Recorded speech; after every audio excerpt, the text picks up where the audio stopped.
নাহমাদুহু ওয়া নুসাল্লি আলা রাসূলিহিল কারীম, আম্মা বাদ। অত্যন্ত দুঃখ ভারাক্রান্ত হৃদয় নিয়ে আজকে আমরা এখানে উপস্থিত হয়েছি। আইয়ামে জাহিলিয়াতের যে সকল ঘটনা আমরা বইতে পড়েছি, বাংলাদেশের নব্য চাঁদাবাজরা আজকে গত পরশু এমন একটা ঘটনা ঘটিয়েছে যে ঘটনা আইয়ামে জাহিলিয়াত তথা মূর্খতার যুগকেও হার বানায়। বাংলাদেশের 2024 জুলাই আগস্টের গণবিপ্লবের পর আমরা একটা দলকে দেখেছি, তারা বাংলাদেশের রাষ্ট্র ক্ষমতায় যাওয়ার জন্য উঠে পড়ে লেগেছেন। বাংলাদেশের রাষ্ট্র ক্ষমতায় গিয়ে আপনারা আমাদেরকে কোন মধু দিবেন গত 9 মাসে বাংলাদেশের মানুষ সেটা দেখে ফেলেছে। আমরা দেখেছি বগুড়ায় মেয়েকে বিয়ে দিতে রাজি না হওয়ার কারণে বাপকে আপনারা পিটিয়ে হত্যা করেছেন। আমরা দেখেছি ভোলায় স্ত্রীকে বেঁধে স্বামীর সামনে ধর্ষণ করেছেন। আমরা দেখেছি পুরান ঢাকায় আপনারা ওই আইয়ামে জাহিলিয়াতের মূর্খদের মতো পাথর দিয়ে আঘাত করে ভাইকে হত্যা করেছেন।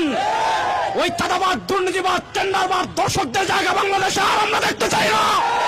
এই চাঁদাবাদ, নব্য টেন্ডারবাজ, নব্য দর্শক আর কাউকে বাংলাদেশের রাষ্ট্র ক্ষমতায় আর দেখতে চাই না। এবার বাংলাদেশের দেশপ্রেমিক মানুষের সামনে সময় এসেছে, ঐক্যবদ্ধভাবে হাসিনা যেই পথে পালিয়েছে, নব্য চাঁদাবাজ, টেন্ডারবাজ খুনিদেরকে পিটিয়ে সেই দেশে পালাতে বাধ্য করতে হবে। আমরা কোন চাঁদাবাজদের সাথে আপোষ করিনি, এখনো করব না।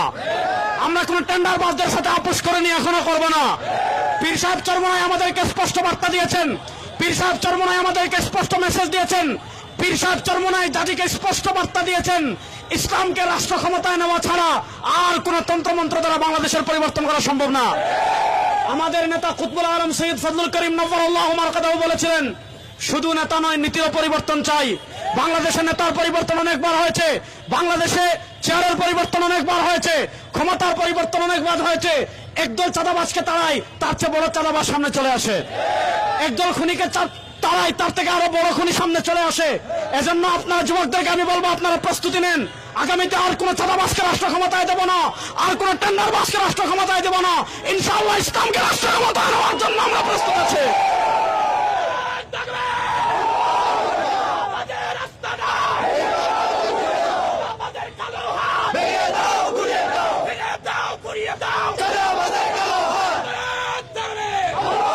আমি আরেকটা কথা বলি, ইসলামী আন্দোলন বাংলাদেশ ঐক্যমত্য কমিশনের পৃথক শরিয়া কোর্টের প্রস্তাবনা করেছিল।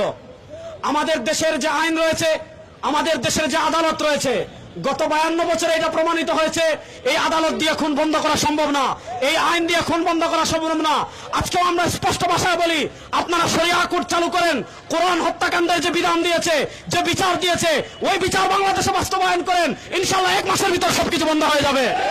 এজন্য আগামীতে বাংলাদেশে আরেকটা বিপ্লব হবে।